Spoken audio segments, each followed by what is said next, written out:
Welcome to Jewish Cinémathèque, where we meet some of the important faces involved with films that tackle aspects of the Jewish experience.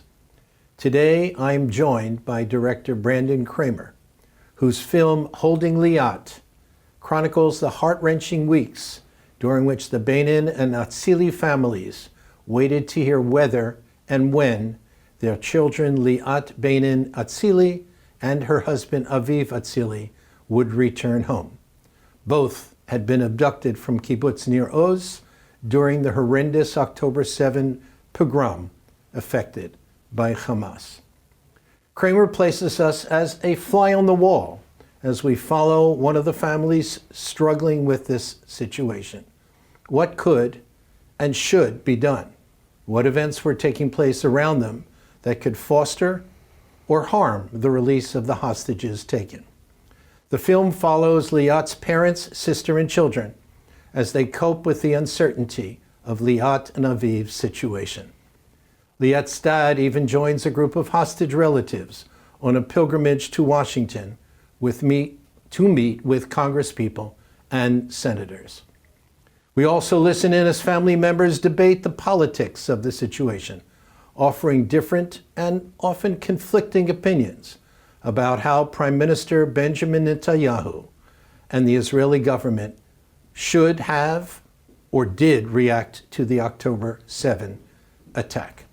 Exactly what should be done to get the Atzilis and the rest of the hostages released.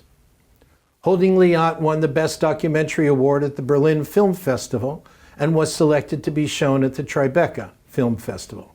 It was also one of 15 shortlisted documentaries to be considered for an Oscar.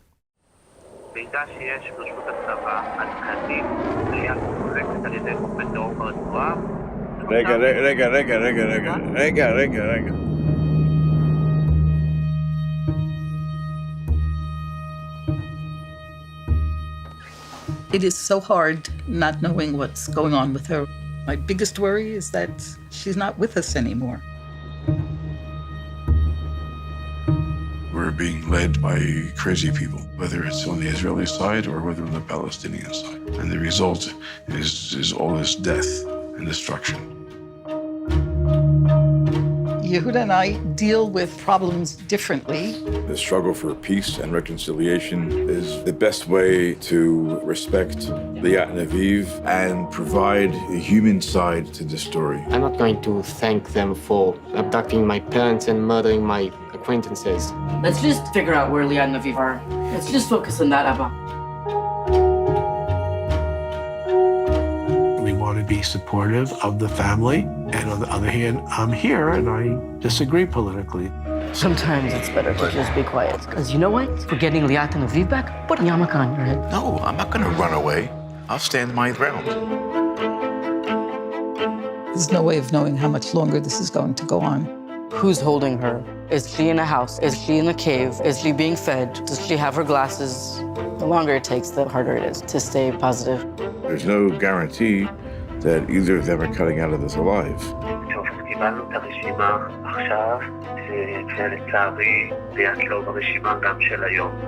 I want them back. What are you making it so you so understanding about their considerations? They're playing games.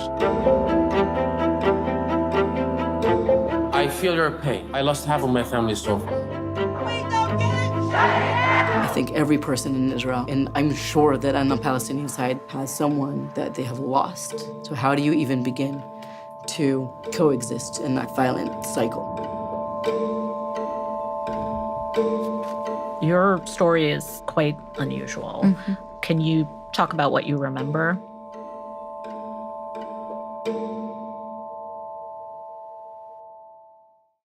Brandon, welcome to Jewish Cinémathèque. Thank you for having me.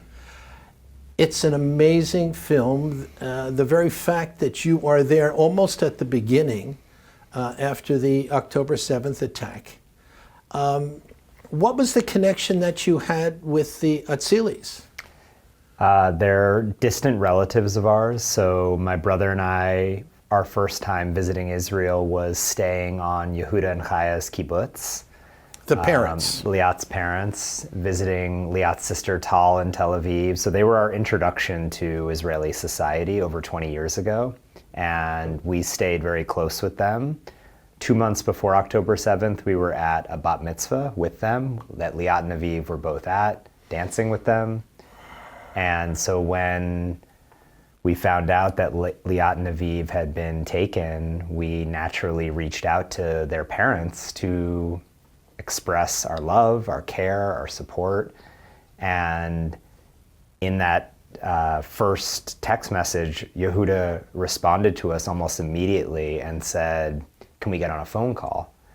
And so we got on the phone call with him, and he shared with us that he was getting almost no response from the Israeli government, and the American government was very involved. And so him, his grandson, and his daughter Tal were planning to come to Washington, D.C. to advocate for Liat's release because Liat is a dual citizen. And my brother and I are documentary filmmakers based in D.C. And so we talked with the family about filming what these first days were like for them, not knowing exactly what it would be.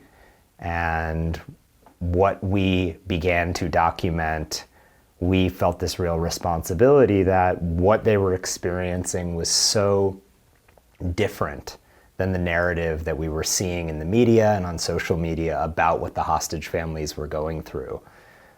You had 3 generations of one family navigating politics and grief in completely different ways. Mm-hmm. We're living in a world where we think, we're often told that the way people are responding to these horrific events are, binaries or monolithic. And here within one family, you saw 7 different political and emotional responses. And I think in a extremes. And I think in a moment where, we're all really struggling to have conversations around this conflict, my hope with telling this story is that by witnessing one family confront these differences, they had to. Liat and Aviv's lives were on the line. They didn't have the luxury of saying, we're not going to talk about this at the dinner table. They had to. And we were able to bear witness to those conversations, and their family had enormous courage in letting us.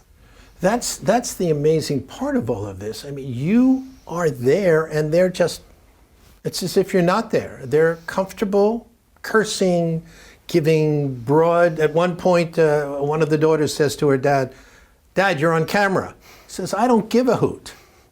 And they're just being themselves, maybe because of the closeness that they felt with you. But at what point, the second week, were you there and actually, a camera crew, you have lights, you have nothing. Lights. Just you're there with your handheld camera in a corner. This is the kind of films that my brother and I have made for the last 20 years. It's observational cinema verite. Tell us a little bit more about this. Classic cinema verite. Yeah, we're sleeping outside of the hotel room that they're living in, where the whole kibbutz was moved to, so that we can film at 2:00 in the morning when they get phone calls from the IDF telling them that Liat is not coming home. Literally Yehuda got the phone call, opens the door to his room, and we're filming it. We're living, when he's on his kibbutz, we're living in the guest room right next to their bedroom so we can film what this looks like in a very intimate way. Just to clarify, just so the audience understands, they lived on a different kibbutz. Correct. And his daughter and son-in-law, their daughter and son-in-law were at kibbutz near Oz. And they actually were supposed to even be there that weekend, and something happened. So fortunately, they remained there. And the children? 2 of the sons were on the kibbutz and miraculously survived. One of the sons literally talking about having held the door so that they couldn't get in. Yeah. So all of this is captured, and you're there. And at not one point do I see them turning to you and saying, don't hold it, camera off. Yeah, there's a film like this is made, for every 1 hour of filming, there's 10 hours that I'm spending without filming, showing up for them, emotionally supporting them. I'm calling senators' offices that I know to try to help them So this is a film, I'm a documentary filmmaker, I'm also a relative, and I showed up in both capacities to tell this story. That's tough. It was the most challenging experience I've ever had, and frequently I would feel the weight of bearing witness to people I love going through something so painful, and my collaborator, Yoni Brook, who is not a member of the family, would have this, our collaboration worked in this way where we were in the spaces because I had this intimacy and connection. Yoni would often say to me, it's important that we film this. Let's let the camera roll. And he was right. And it wasn't that we're ever, if you watch the film, there's never a moment where we're exploiting the pain and the trauma that they're going through. It's really to make audiences have an ability to empathize with what it's like to go through a really harrowing 54 days. And in particular, for me, I was really interested in a moment of time where we all feel that this is the right response, this is the right political solution, this person's at fault, this group is the enemy, this group is where we need to have empathy. These are the victims. These are the, this is who's at fault. For me, I wanted to approach my family and say, how can we empathize with 7 different people who have vastly different political beliefs, vastly different emotional responses, and give audiences, not one person in this family is an antagonist in this film. I never wanted to look down the lens of my camera at any of them. And the result of that has been, we've now screened the film over 100 times in 20 countries. The film has played at film festivals. Theatrically, it has distribution in 10 different countries all over the world. It got shortlisted for the Oscars. And when you go into the theaters, I'm about to show it at Film Forum tonight, I talk with the audiences. There's a complete diverse range of audience members. There's very progressive, very conservative, Jewish, non-Jewish, and pro-BB, anti-BB. Pro-BB, anti-BB, Palestinian. It's like the audience for this film is very diverse because people find in the Bain and Atzili family a protagonist that represents how they feel. And then they also have to spend time with members of the family that don't represent how they feel. But they hear a different perspective. But they hear a different perspective. And I think we're living in a moment where that's really, really, really important. If we can't find a way to have dialogue around this issue, then we're basically saying the status quo is acceptable. And I think we all can agree the status quo is not acceptable. Let's look at a clip from Holding Liat.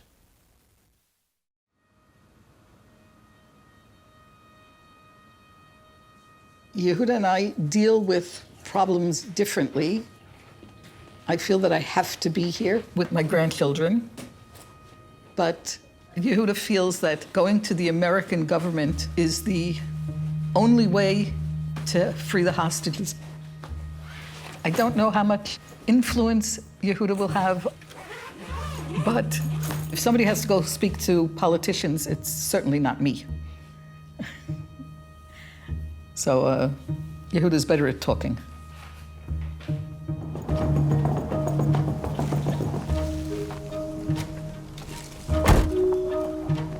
Whatever happens with Aviv and Liat, it's not in my hands. But it's not in my nature just to sit around and to wait for things to happen. This is not a future that I envision for either of my children. When has war ever ended well? Liat actually, because she's smarter than me, understood this a long time ago, much before me.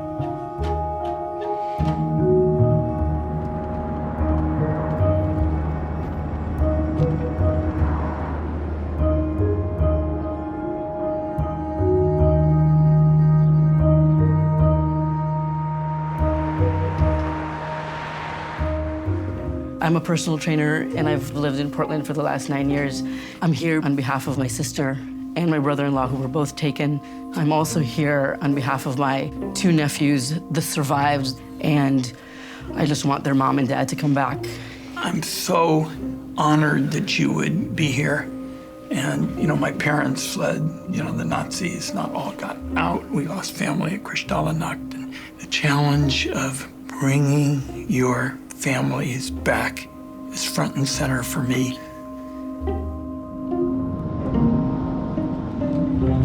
I hate this, really. I don't like asking for help. I think also everybody that we've met with is doing all they can, so I'm not exactly sure what the point is. I mean, I'll do it, you know, because if it's for my sister, I'll do it. But it's just not my preferred way of helping.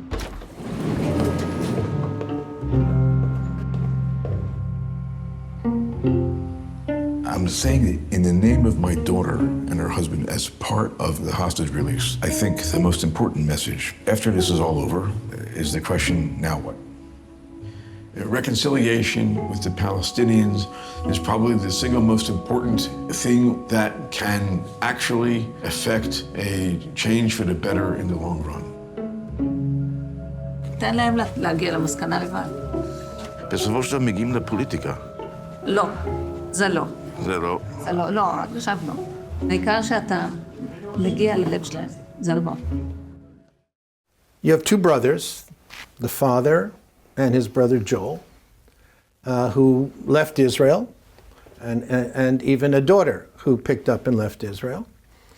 And they are, and then the wife, who has a very different approach, and the grandson who basically said, I want to take revenge.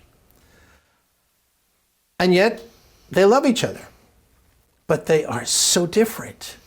So what's special is they are not, you're hearing Israelis talk about this. Israelis with very different opinions. And then we meet Liat. Can you talk about that moment? Sure. I mean, yeah, just to talk about the family for a second. I mean, I was so struck.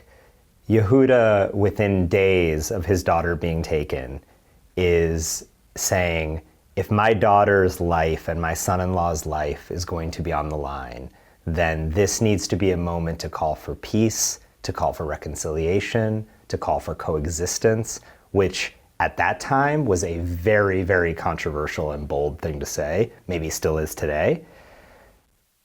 That was a perspective I was not seeing at all.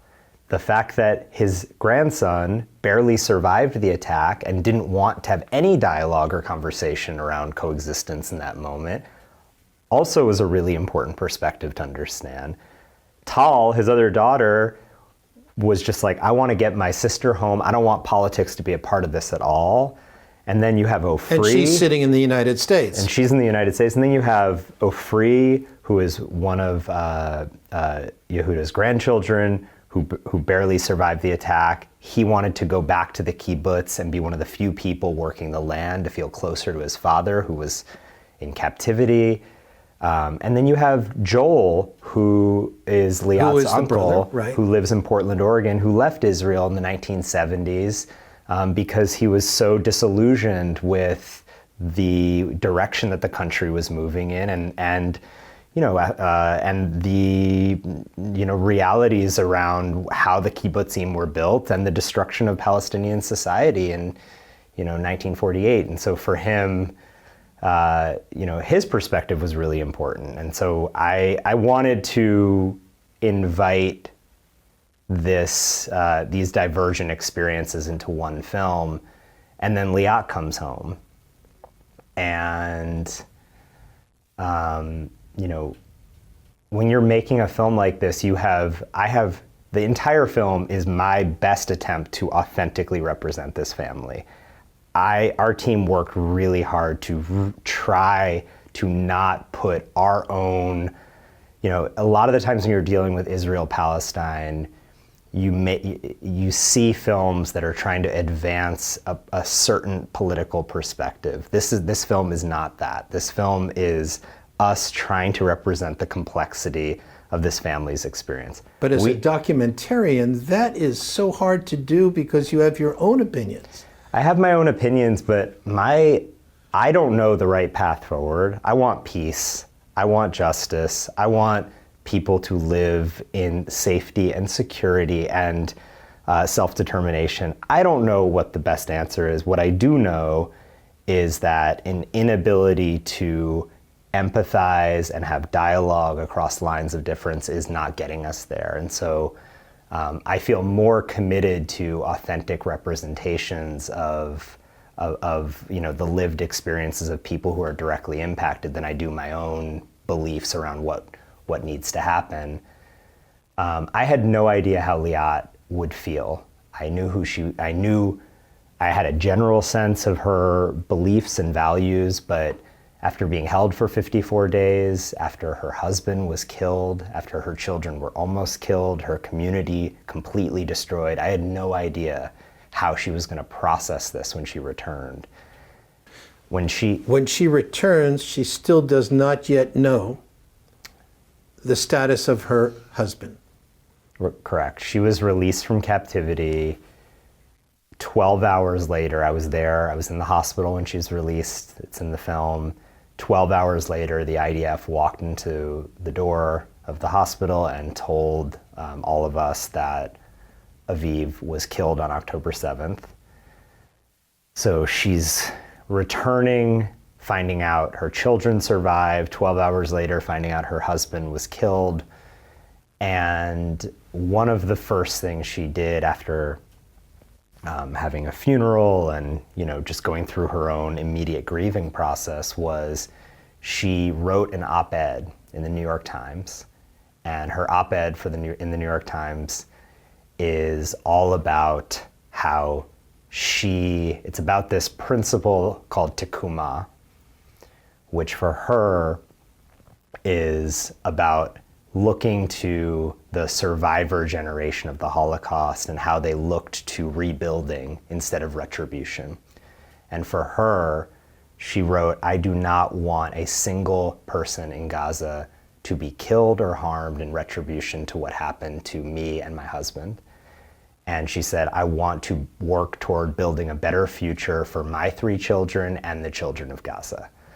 And to bear witness to somebody who has suffered a tremendous tragedy and has decided to process that tragedy into a place of empathy and a place of peace and a place of reconciliation, that is a profound thing. For you and I sitting here, I actually don't know your immediate experience, but I have not been held captive. I have not had my partner murdered. I have not been through these direct experiences with violence and trauma, but I know if those things happen to me, I might feel an inclination toward anger, toward hatred, I don't know what would happen inside of me. And the fact that she processed this in a space of having empathy and coming from a space of how can not only her family and all the other victims of October 7th, the family members who still had loved ones in captivity at that time, the family members that are still grieving the horrific loss from that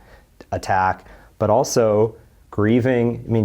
I just did an interview with her a few days ago, and she spoke about how when she was held in captivity, her captors, the family that was holding her, these 2 men, they didn't know if their children were alive as well. And she was bonding and connecting with them because they both did not know the fate of their loved ones. And here you have this horrific tragedy. She's in this impossible situation. At the end of the day, you have 2 people who are actually parents connecting on a human level about not knowing if their children are alive. That's a beautiful thing. It's a horrible thing, but it's a beautiful thing. It's a beautiful thing, but Liat's experience in captivity was very different from that of many of the other women in captivity who were not taken care of as well as her. So she has that, but a moving moment at the end of the film is when she's sort of sitting on the steps, pondering where she had lived, which is literally just, a mile or 2 away from the Gaza border, and saying, now I'm going to be thinking more about what's happening on the other side of that fence. So as far as you understood, was she feeling this way before October 7th? Was this, it seems like her dad has similar feelings. Her mom does not. Her kids do not. Her sister maybe does. Her uncle, it's an amazing one family with so many different opinions. Well, I think most families, I don't know about your family, but every Shabbat dinner, every Seder table for me is, it's all over the place. That's what a Seder's supposed to be, That's what a Seder's supposed to be. No, I mean that though. Like we talk about Jewish values. I want to come back to your question, Please. but we talk about Jewish values. Some people I've had all sorts of love for this film, but I've also had critiques, and that's good. Like I was raised in a Jewish household. I went to synagogue, I went to Hebrew school, and to me, Judaism was a space for debate. It was a space for discussion. It wasn't a space where you sit around a circle and everyone agrees. So to me, this film is very much born out of that value that I feel like I learned growing up Jewish. And the ending of the film, Liat is a Holocaust educator. So she's worked at Yad Vashem for most of her adult life. She's also a high school teacher, but she specializes in Holocaust studies. And the tour that you see in one of the final scenes of the film is a tour that she's given high school students for years prior to October 7th. And it's a tour that one of the parts focuses on a poem written by a Polish poet, and it's a poem about the indifference that Polish and German people felt toward the suffering of Jews on the other side of the ghetto wall.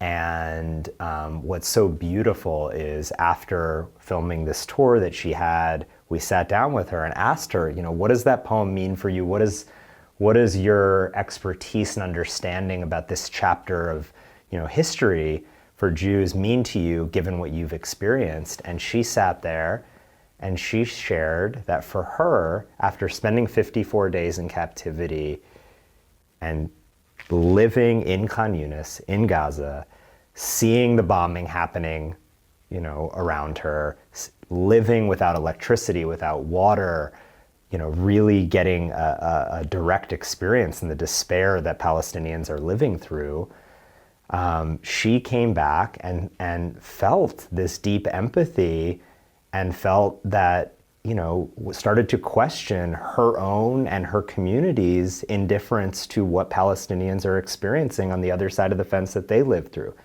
That is to reach that place of humanity where you have that level of empathy is a profound thing. And for me, as a Jew, we're often looking back to history for lessons in how we protect ourselves, how we secure ourselves, survival. My whole life has been looking back to that chapter for those themes and lessons. And what was so profound to me was Liat was digging back into that history for lessons on empathy, which to me is a more rare and deeper space to get to. And I'm just honored that that unfolded in front of our camera, and that's how we could end the film. It's beautiful that you continue to have these conversations with her. And I'm curious how she's being received within Israel. But as a documentary filmmaker, you had a decision. You had a story that could have ended at the hospital where you are there, where her parents and her children are reunited with her. Happy ending. But you made a choice to go on for another 20 some odd minutes to follow her and take her to where she's at now. Mm-hmm. How is she now? How is her reception? And you talk about the reception in 20 different countries. How is it being received? Has the film been shown in Israel? Mm-hmm. And how is it being received there? Yeah, to me, I couldn't end there. I'll just answer this. I threw out too much. No, it's three great questions. I couldn't end with her coming out because, yes, it is a happy ending in that she survived, and that is so beautiful. But Aviv didn't survive, and we mourn and grieve his loss every single day. He's deeply missed. He was an incredible human being, artist, So that part of the story just needed to be told. And, when we're filming this movie, still tens of thousands of people in Gaza are dead. And when we're filming this movie, a lot of the families of the hostages still didn't have their loved ones back. Or now they have them back, but not all of them are alive, and people are still grieving. So, this conflict is still ongoing, and it was really important for me to end the film in a space, yes, of hope and resilience, but also acknowledging that this is ongoing. You asked where we've played the film. We've played the film all across Europe, 22 countries we've screened the film in approximately. The film has distribution in Germany, in France, in Spain, in Japan, in Israel. So the film, I'll share two quick anecdotes. When the film premiered at the Berlin International Film Festival, it played to a sold-out audience of 600 people. The first person who raised their hand was a man from Lebanon during the Q&A. And he said, "I came tonight because I've never met an Israeli person in my life, and I was curious." And he said, "This family reminds me of my own family and shows me that there's light in the darkness." And then he asked in front of 600 people if he could come from the back of the room on stage and give each member of the family who were on stage with me a hug.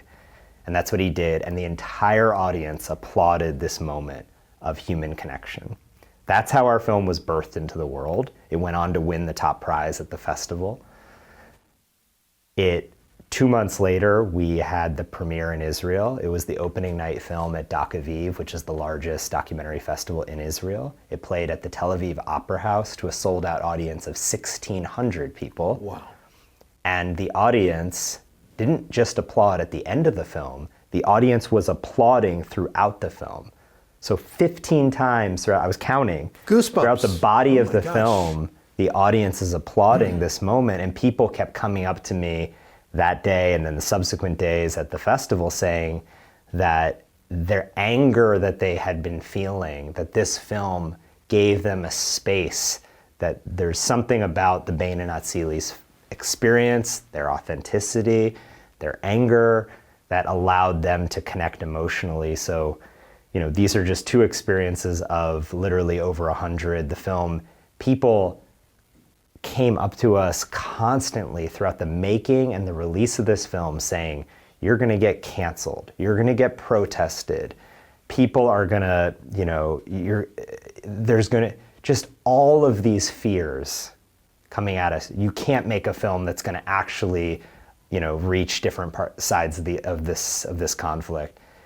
We've shown the film to 100 places. It's never been protested. It's never been canceled. 95% of the audiences that have seen it have just been coming up to us saying how much they appreciate the authenticity of the film.